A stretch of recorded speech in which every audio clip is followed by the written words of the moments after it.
The desert sky was quiet and dark, filled with stars that never blinked. The wind moved slowly over the sand, carrying only dust and silence. But that night, something broke the peace. A streak of fire cut through the sky like a burning arrow. It was fast, loud, and angry. Then boom, a crash, far away, near the edge of the junkyard. Jake, the human mechanic, looked up from his workshop. He wiped oil from his hands and walked toward the noise, holding a flashlight and an old stun stick just in case. Jake had lived alone for years, fixing broken machines and trading scrap with nearby travelers. He had seen falling stars before, but this one was different, too controlled, too precise. Not a star, something alive. When he reached the crash site, he saw it half buried in the sand. A small escape pod. The metal was cracked and steaming, with strange symbols glowing faintly along its sides. He stepped closer and heard a soft sound, a groan. Someone was inside.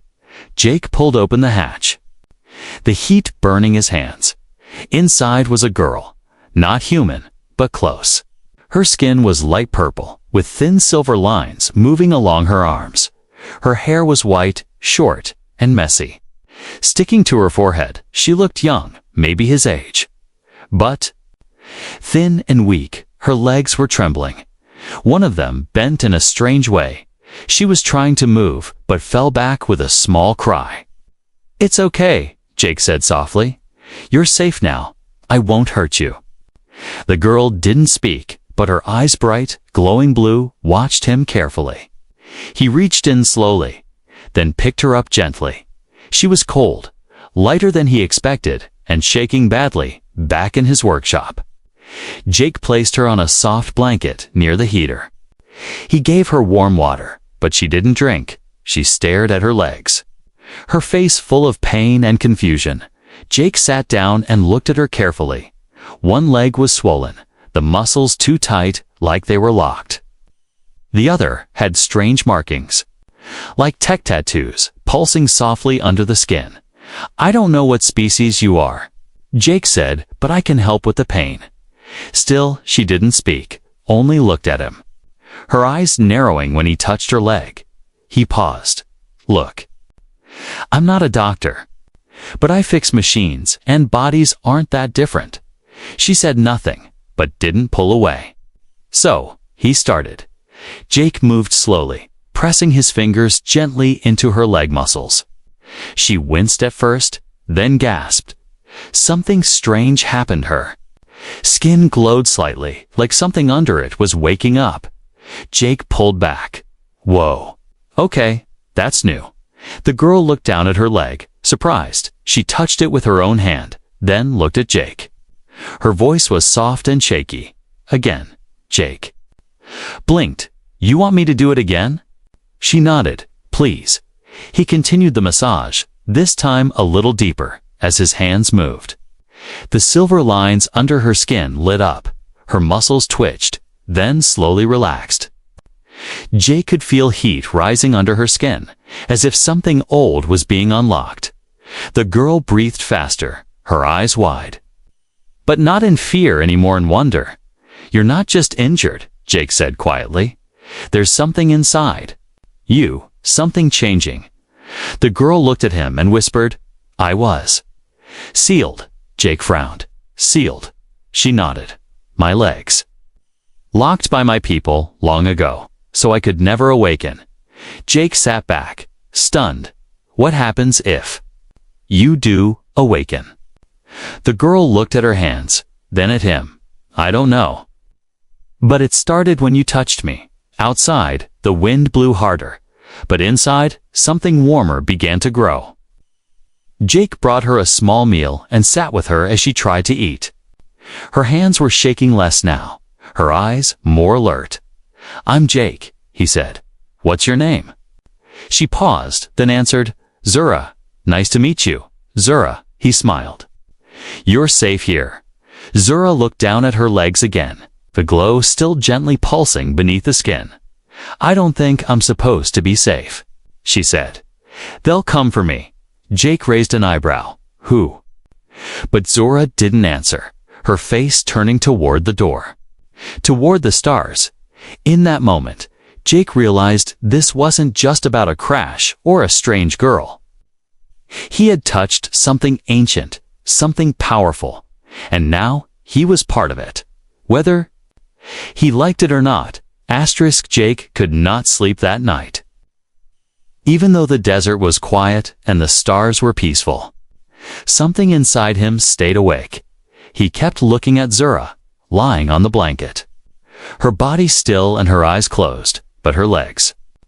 They were glowing, softly, pulsing like a heartbeat beneath the skin. The silver lines ran down from her hips to her ankles, moving gently like rivers of light. It wasn't a trick of the lamp or heat, was real. Jake had never seen anything like it, and he had worked on 1,000 machines, ships, and broken androids. He moved closer, careful not to wake her. He watched the patterns under her skin shift slightly, as if they were alive. Then he saw it, her toes twitched, and one leg jerked, as if remembering emotion, not from pain, but from memory. Jake whispered to himself, "What are you?" Suddenly, Zora opened her eyes, wide and glowing bright blue. She didn't look surprised, only calm. "You're still awake," she said quietly. Jake nodded. "Couldn't sleep? You're glowing." Zora looked at her legs, then sat up slowly. "I feel strange, like my body is waking up after a long sleep," she said. "And it started when you touched me." Jake sat down beside her, still keeping some space. "Why did they seal you?" he asked. "You said your people locked your legs?" Zora looked at him with a heavy sadness. "They were afraid of what I could become," she said. "Afraid of my bloodline, my abilities." Jake frowned. "Abilities? You mean, like fighting?" Zora nodded. "My ancestors were warriors, not just fighters, but living weapons. They built their skills into their bodies, using biocode. Every kick, every move was passed down." Jake whistled. "And you inherited all that?" She shook her head. "No. I was born after the wars ended. My people wanted peace. So they sealed the warrior codes inside, me especially in my legs. The strongest part." Jake stared at her legs again, now glowing stronger than before. "And I broke that seal by giving you a massage," he asked, confused. Zora smiled slightly. "Your hands awakened the nerve links. Maybe human touch is different. Or maybe it was time." Suddenly, her leg jerked again. Harder this time. Then she stood up, a little shaky but standing. She raised one leg slowly, then did a short spinning kick in the air. Jake jumped up, shocked. "Whoa. That looked like a move from a Hala Marshall movie." Zora gasped, looking down at herself. "I didn't mean to do that." They both stared at her foot as it gently touched the ground again. Her breathing was fast, her eyes wide, but she wasn't afraid. She was excited. Jake grabbed a nearby crate and placed it in front of her. "Try it again," he said. Zora nodded, lifted her leg again, and kicked the crate. Not hard, but the crate flew across the room like it had been shot. It slammed into the wall and broke in half, spilling tools and wires everywhere. Jake stared in silence, then slowly said, "Okay. Your legs are not normal." Zora covered her mouth, surprised by her own strength. "I didn't even use full power," she whispered. "There's more inside. Much more." Jake looked serious now. "This could be dangerous." Zora nodded. "That's why they sealed me, but they can't keep you sealed forever." Jake said, "You're not a tool, not a weapon, you're a person." She looked at him, and something soft appeared in her eyes. No one had ever said that to her before, not even her own people. "Thank you," she whispered. "But if I unlock all of it, I don't know who I'll become." Jake stood up and pointed to the broken crate. "Then we take it slow, learn together, step by step. No rush, no fear. Just progress." Zora smiled. For real this time. It was a small smile, but warm. For the first time, she felt something other than fear-hope. Suddenly, a warning light blinked on Jake's wall console. An alarm, soft but urgent. "Someone's near the scrapyard," Jake said quickly. Checking the scanner, Zora's smile vanished. Replaced by tension, "They found me," she whispered, standing up straight, her legs firm now. Jake looked at her. "Who's they?" Zora's voice was calm but sharp. "The ones who want the weapon, not the girl." Jake grabbed a plasma tool and locked the door. Outside, shadows moved in the distant stall. Armored figures with red scanners. They were coming, and they weren't. Friendly Jake looked at Zora, her legs glowing brighter. He took a deep breath. "Looks like your training starts now," and Zora nodded. The red scanners moved like eyes through the dark. Outside the workshop, 3 tall shadows stood silent. Watching, they didn't knock, they didn't speak, they simply waited. Jake and Zora crouched behind a metal table, holding their breath. "There." "Not soldiers," Jake whispered. "Too quiet, too focused." Zora stared through the broken window, her legs still glowing, her hands shaking slightly. "They are seekers," she said. "Hunters sent to bring me back, dead or alive." Jake tightened his grip on a rusty plasma cutter. Zora closed her eyes, breathing slowly. Her legs pulsed again with silver light, stronger now, steadier. "I don't want to fight," she said, "but I will if I have to." Suddenly, a loud bang echoed as the door burst open. One seeker entered, scanning the room slowly. Its armor was black with crimson marks, and its weapon was glowing blue. Zora stood up behind the table and stepped into the light. The seeker raised its weapon, but froze. Zora's legs glowed so bright now that they lit the whole room. Jake watched in awe as she took a step forward, then another, her steps light. But strong. She didn't run, she didn't rush, she moved like a dancer. Balanced and calm. Then, without warning, she jumped, twisting in the air like a spiral. Her right foot slammed into the seeker's chest plate with a sound like thunder. The armored figure flew backward, crashing into the wall. Sparks flying from its body. Jake's mouth dropped open. What in the galaxy was that? Zora turned, her head toward him, eyes glowing. "I don't know," she said. "My body just moved." Another seeker entered from the back door. Firing a stun blast, Zora ducked low. Then kicked upward. The energy blast deflected off her foot like it hit a mirror. Jake scrambled for cover, still watching with wide eyes. It wasn't luck. It wasn't guesswork. Zora was fighting like a trained warrior, and she didn't even know how she learned it after a few minutes. The room was filled with smoke and silence. The 3 seekers lay broken and sparking, their red scanners now dark. Zora stood in the middle, chest rising and falling slowly. She looked down at her hands, her legs, then at Jake. "I didn't even think," she whispered. "My body just knew what to do." Jake stepped forward, placing a gentle hand on her shoulder. "You were incredible," he said. "That wasn't just instinct, that was skill." Zora's voice trembled. "But I've never trained, never fought, not even once." Jake looked around the ruined workshop, still amazed. "Then it's inside you, memory from your ancestors." "Like you said," Zora nodded, eyes wide. This is what they were afraid of. Jake moved to his workbench and grabbed a scanner. "Sit down," he said. "Let me check something." Zora sat on a crate, and Jake scanned her legs with the small device. As he looked at the data, his eyes narrowed.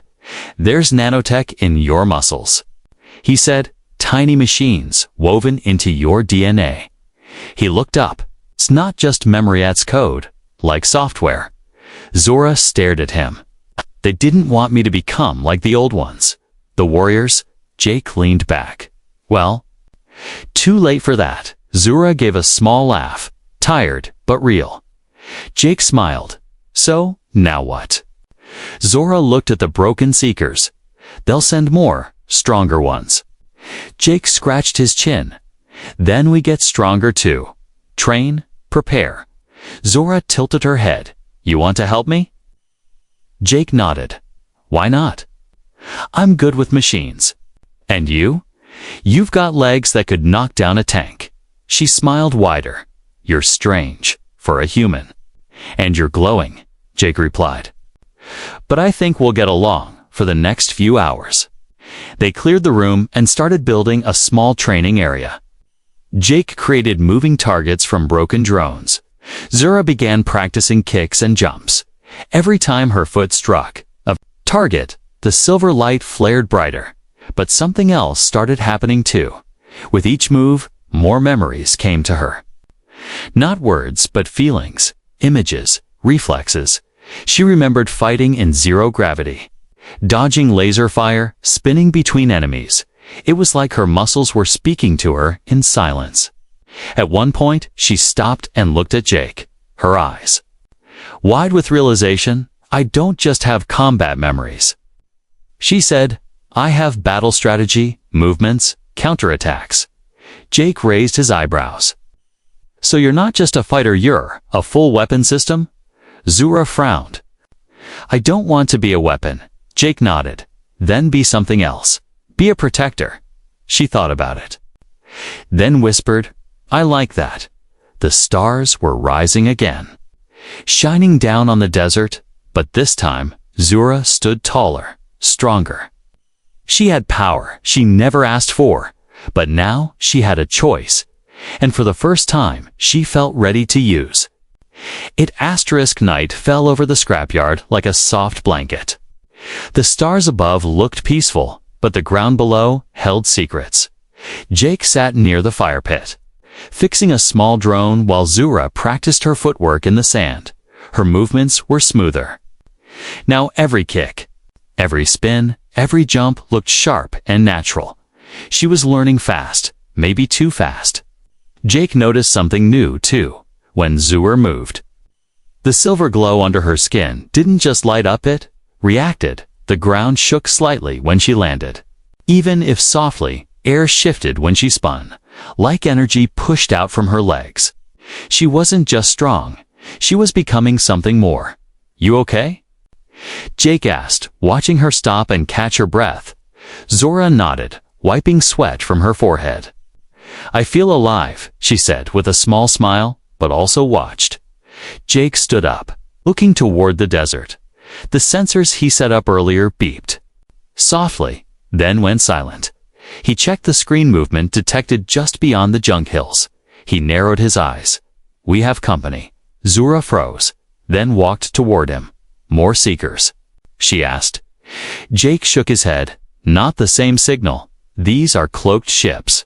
Small ones. They moved quickly, covering the fire and stepping inside the workshop. Jake locked the doors and checked the security feed. 3 figures were moving. Toward them 2 tall and 1 short, all wearing hooded cloaks. They weren't walking like enemies, but something still felt off. Moments later, a soft knock echoed through the metal walls. Not a bang, not an attack, just a calm knock. Jake and Zora looked at each other, then moved to the door, weapons ready but hidden. Jake opened the hatch slightly, peeking out. A soft voice spoke. We're not here to fight. Jake opened the door fully, keeping one hand near his tool belt. The 3 visitors stepped inside slowly. Their cloaks shimmered in the dim light, showing pieces of armor beneath. The tallest one pulled back their Houdan, older alien woman with glowing gold eyes and deep scars across her face. I am Valana, she said, and this is Reth and Sari. The shorter one, Sari, looked like a child. No older than 10, her eyes wide and nervous. Zura stepped forward. Unsure? You know who I am. Valana nodded slowly. You are Zura, the last daughter of House Kale. Jake blinked. House Kale. Zura frowned. That name was erased long ago. Valana stepped closer, her voice low. Not to all of us. Some of us still remember. The old ways, the old strength, the honor your house stood for. Zura looked away, unsure what to feel. You didn't come here to take me back, she asked. No, Valana said.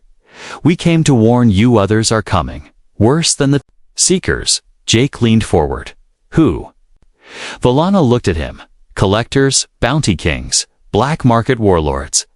They want her legs. Her power, not her soul. Zura's fists tightened. So I'm still a prize. Valana stepped closer and gently took Zora's hands. You are. More than that, child. But you must decide what you want to become: weapon, warrior, or something new. Jake watched quietly, then asked, why help us? Reth, the quiet one, finally spoke, because the galaxy needs someone like her. And someone like you. He looked at Jake, a human with no army, no power, yet you chose to help her. That means something. Zura sat down slowly, her mind spinning. I didn't ask for this power, she whispered. Valana nodded. But now that you have it, what will you do? Jake sat beside her. You're not alone anymore, Zura. No matter who comes, we face them together. Valana placed a small cube on the table. This is a map to a safe place, she said. An old outpost from before the collapse. There. You can train, learn more, maybe even unlock the rest of what sleeps inside you. Jake picked up the cube, its lights dancing across his fingers. We leave at sunrise, he said. Looking at Zura, she looked back at him, a bit afraid. But stronger than ever. Okay? She whispered. Let's go. That night, while the others rested. Zora sat alone outside, looking at the stars. She felt her legs humming softly beneath her skin. Not pain, not fear, just power, waiting. She didn't know what tomorrow would bring, but she knew one thing for sure. She was done hiding. And when the next enemy came, she'd be ready. The sun rose slowly over the scrapyard, painting the sand with golden light. The fire from the night before was cold now, and the wind had changed. It was quiet, but not peaceful. Something was coming. Jake loaded supplies onto an old hover truck. Tightening cables and checking power cells, Zora stood nearby, arms crossed. Watching the horizon, her legs were calm now. The glow softer, but it was there. Always there, like a dragon under her skin. Waiting, Valana handed Zora a small bracelet, old and metallic. This belonged to your mother, she said gently. It will respond to your energy when you're ready. Zora held it carefully. Feeling warmth travel from her palm to her chest, she was a warrior too. Zora asked. Valana nodded.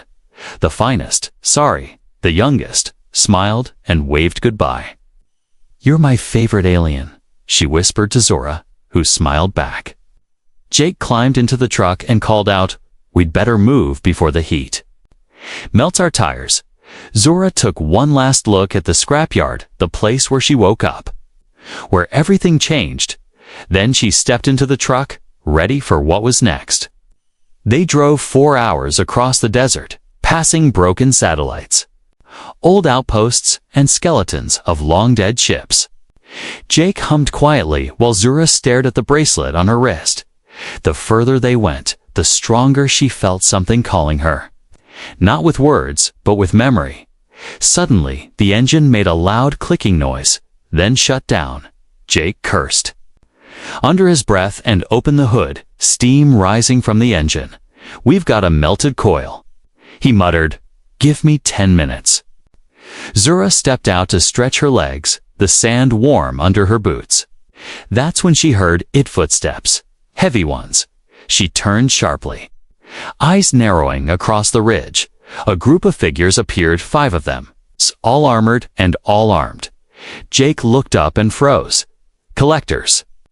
Zura moved forward slowly, her body already adjusting, her legs humming with energy. The leader of the group stepped ahead, a tall creature with red armor and a voice like gravel. You're a valuable package, girl, he said. Hand her over and we'll let you live. Human Jake didn't move, but his fingers reached slowly toward the plasma tool on his belt, Zora stepped between them, her voice calm but sharp. "I'm not going with you." She said, "You don't own me." The leader laughed. "You don't understand your worth. You're not a person, you're a product, something to be sold." Zora's eyes burned with light. Jake could feel the heat rising around her. "No," she said firmly. "I'm not a product, I'm a warrior." The first blast came without warning. A shot aimed straight at her chest, but Zora spun sideways, faster than Jake's eyes could follow. Her leg whipped up in a perfect arc, kicking the blast mid-air, redirecting it into a nearby boulder. It exploded, dust flying everywhere. Then, the fight began. Zora moved like a storm, twisting, jumping, kicking. Every move left sparks in the air. Every step broke the ground. One collector aimed a net launcher, but she flipped over it, landing a 2-foot strike to his head. Another rushed her with a blade, but she caught it between her legs, twisted her hips, and snapped it in half. Jake watched from behind the truck, heart pounding. She wasn't just fighting, she was dancing with power. Every motion was perfect, natural, and deadly. But even Zora couldn't fight forever. She stumbled slightly, breathing harder. Jake ran out, throwing her a small energy pack. She caught it and pressed it to her chest. The glow surged through her again. The leader of the collectors charged with a hammer-like weapon, roaring. Zora waited, focused, at the last moment. She dropped to one knee and delivered a rising kick straight to his chest. The impact sent a shockwave through the ground. Sand flew everywhere, and the creature flew backward 10 meters. Silence followed. The collectors were down, groaning. Crawling, defeated, Zora stood in the middle, chest rising and falling, glowing brighter than ever before. Jake walked up beside her, his mouth half open in amazement. "You okay?" he asked. Zora nodded slowly. "I didn't know I could do all that," he grinned. "I think you're just getting started." They repaired the truck and drove on, finally reaching the old outpost by nightfall. It was hidden under the rocks. A small metal door, half buried in sand. Zora placed her hand on the door, scanned her DNA, and opened with a soft hiss. Inside, a dark hallway stretched forward, with lights flickering on one by one as they entered. Zora looked back at the desert behind them, then forward into the unknown. "I've decided," she whispered. Jake glanced at her. "Decided what?" "I won't run anymore," she said. "If they come, I fight." Jake smiled. "Good, because you're not alone." And together, they stepped into the shadows, towards something bigger than either of them could imagine. The old outpost was quiet, deep under the sand and rock. Its walls were cracked, its systems old, but still alive. Zora walked through the halls slowly, her boots tapping against metal floors. Jake followed, flashlight in hand, scanning for traps or signs of life. Dust floated in the air like faded memories. "This place feels familiar," Zora whispered. Jake glanced around. "You think you've been here before?" "Not me," she replied, "but someone in my bloodline has. The walls remember us." They reached a large chamber with faded banners on the wall, symbols from a forgotten time. Zora's bracelet lit up as they entered, responding to something. In the room, a hidden panel opened, revealing a small sphere of light floating in the air. It spoke in a soft female voice.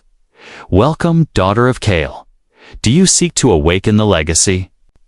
Zora took a deep breath. "Yes, I want to understand what I carry." The sphere glowed brighter, sending a stream of light around her body. It scanned her, read her DNA, and triggered ancient data buried deep within her cells. Zora cried out and fell to her knees but didn't scream in pain. It was too much information. All at once, fighting forms, strategies, history, emotions, codes, all flooding back. Jake knelt beside her, holding her hand as her legs shook with light. Then slowly, the glow calmed, and her breathing returned to normal. She stood up, taller now, more balanced, her eyes calm and sharp. "I remember now." She said, "Everything." Just then, a loud alarm echoed through the chamber. Jake rushed to the control panel, tapping buttons quickly. Multiple ships approaching 5. No, 6 fast and armed. Zura's eyes narrowed. "Dave. Found us." Jake looked at her. "We can hide deeper." Zora shook her head. "No more running. We fight here." She moved to the armory hidden in the wall, pulling out light armor plates and old Kale weapons. Jake grabbed a shock cannon and a wrist shield from the dusty rack. They prepared in silence, knowing what was coming. The outpost shook as the first blast hit the surface above. Lights flickered, dust rained from the ceiling. The enemy was not waiting this time, they were coming full force. Zura stood in the main entrance tunnel, her body glowing softly, her legs tense and ready. Jake stood beside her, nerves tight but heart steady. "Whatever happens," he said, "glad I met you." Zura smiled. "Let's make them regret finding us." The blast doors exploded inward, and enemy troops poured in. They wore dark armor, their eyes covered with red lenses, their weapons humming with deadly power. The leader of the force stepped forward, tall and cruel. "I want the girl alive, but the human burn him." Zora didn't wait for them to move. She shot forward like lightning, her legs slamming into the first row with devastating kicks. She spun, leaped, flipped through the air, and each move knocked enemies down like falling trees. Jake fired from behind cover, his cannon blasting to invaders across the tunnel. His shield caught a bolt of plasma, then sent it flying back toward. The enemy, Zora, moved with purpose now, not just fighting to survive, but to protect. Each step felt right, each movement clean. She was not just using power, she was guiding it. She was becoming what her ancestors once were, protector of the weak. More enemies came, wave after wave. But Zura and Jake held their ground.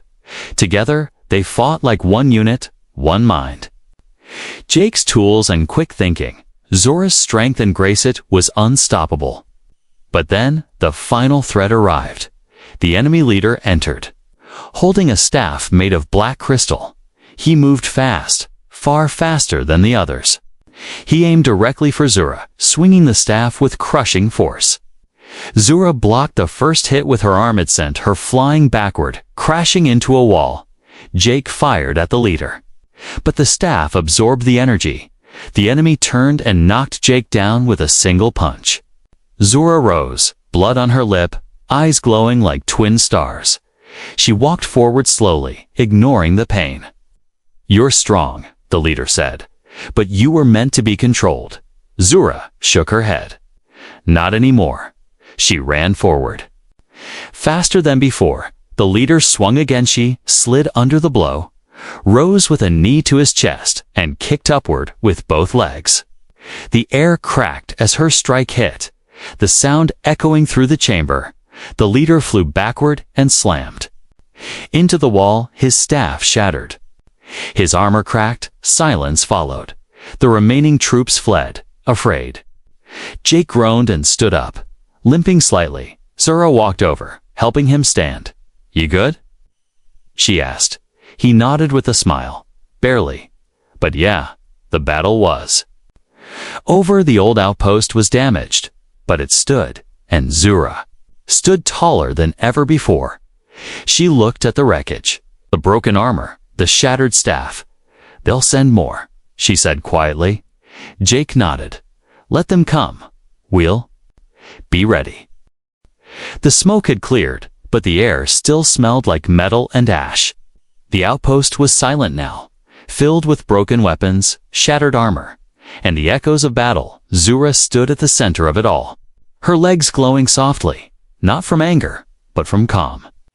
The war in her heart had finally settled. Jake sat on a piece of fallen wall. Wrapping a bandage around his arm, he looked at Zura, proud and amazed. "You kicked their entire squad into next week," he said with a tired smile. Zura gave a soft laugh. "You weren't so bad either. with that cannon of yours." Valana's voice came from the hallway, soft but firm. "You both survived what most could not. The galaxy will hear of this, and they will remember." She walked in, followed by young Sari and Reth. Carrying supplies and repair kits, Jake stood up slowly, stretching his sore back. "So, what now?" he asked. "You think they'll send more ships?" Valana nodded. "Yes, they will.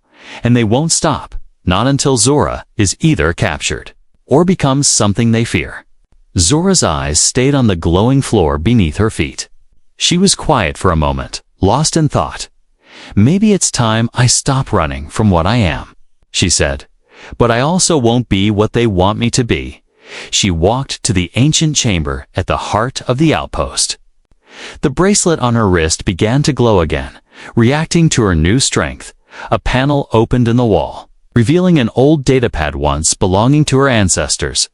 Zora touched it, and words lit up on the screen in an ancient language.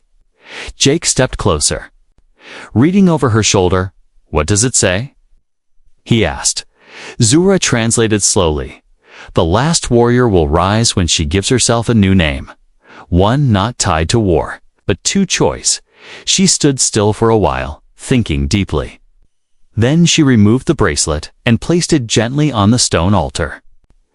"I was born as Zura of House Kale," she said, "a name tied to battles, legacies, and fear." She looked at Jake, then at Valana, and smiled softly. "But now, I choose my own path. My own name."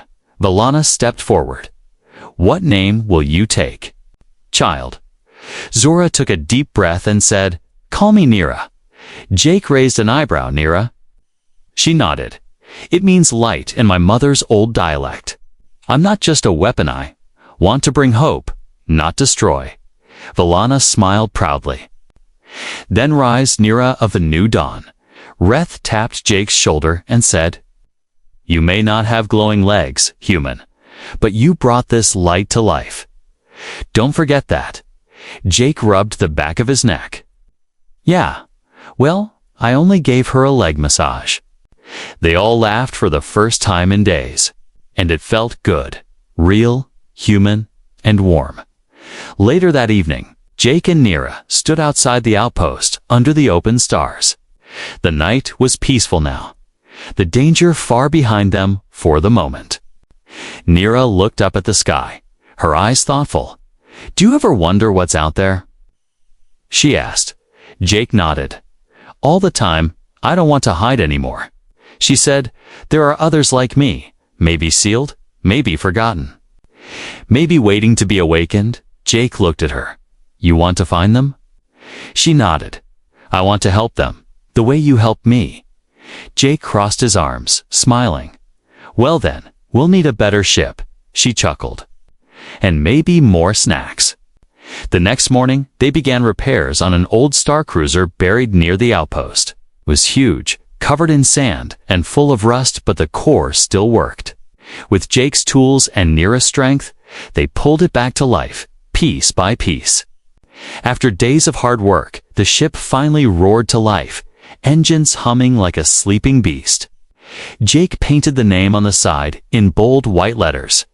Dawnstrider Nira ran her fingers across it. Smiling, "A good name," she said.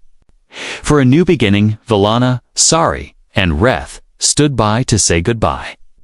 "You have a long journey ahead," Valana said, "but the stars are waiting." Jake and Nira stepped aboard the Dawnstrider. Side by side, the ship lifted into the air slowly, engines glowing bright as they rose above the desert. Nira looked down one last time. The outpost, the dust, the battles, they were behind her now, but the mission had only just begun. She turned to Jake and said, "You know, I never gave you that massage back." Jake laughed. "Let's save that for when the galaxy's safe." The stars opened before them, wide and endless, and the girl, once sealed away, now flew free, not as a weapon, not as a prisoner, but as a light that would change the galaxy. One step, one kick, one soul at a time. Asterisk.